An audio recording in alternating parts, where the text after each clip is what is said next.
नमस्कार मैत्रिणींनो, secret kitchen मध्ये तुमचं स्वागत आहे। आज मी तुम्हाला दाखवणार आहे भोपळ्यांचं भरीत। त्यासाठी इथे पाव किलो भोपळा मी इथे शिजवून घेतलेला आहे अशा फोड्या करून। तुम्हाला जर शिजवून पाण्यात घ्यायचं नसेल तर तुम्ही भाताला आपण कुकर लावतो त्यावेळेस जरी तो शिजवून घेतला तरी चालेल। साधारण 5 मिनिटं शिजायला लागतो वेळ।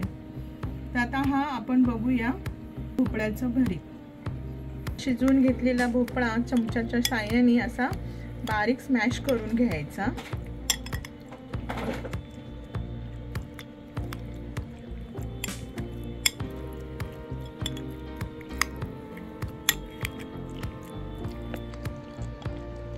असं हे बारीक स्मॅश करून घेतल्यानंतर आपण यामध्ये इथे मी 2 ते 3 मिरच्या घेतलेल्या आहेत त्या घालून घ्यायच्या। त्यानंतर मी इथे एक मीडियम आकाराचा कांदा कापून घेतलाय तो घालून घ्या।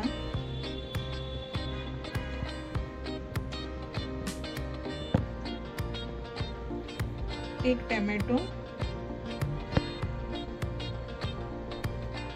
थोडीशी कोथिंबीर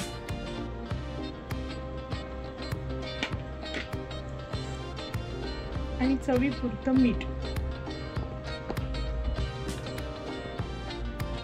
आता हे सर्व मिश्रण एकत्र करून घ्यायचं।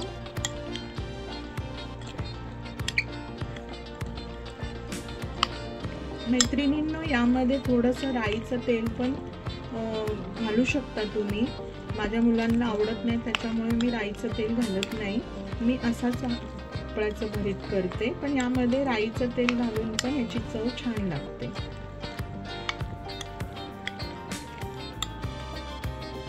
तर मैत्रिणींनो, तयार आहे आपला भोपळ्याचं भरीत। एकदा नक्की करून बघा। आवडल्यास लाईक करा, शेअर करा आणि माझ्या चॅनलला सबस्क्राइब करा।